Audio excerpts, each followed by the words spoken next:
नेपाल कस्तो राम्रो छ हेर्नुहोस् त, कस्तो राम्रो ब्युटिफुल। आहा, हामी कस्तो राम्रो देशमा जन्मेको छौँ क्या। यो अब नेताहरूले गर्दाखेरि मात्रै हाम्रो देश बिगारेको।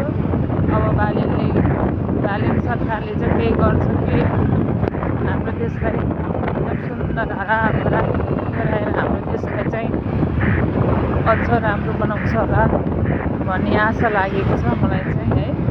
यो चाहिँ पशुपति क्षेत्रतिर हो होइन। एकदम राम्रो छ, एकदमै राम्रो छ क्या। विदेशमा हुनेहरू, इन्डियातिर हुनेहरू पनि हाम्रो देश आउनु घुम्नलाई। हाम्रो देशमा एकदम राम्रो छ है। यो शीतलता छ,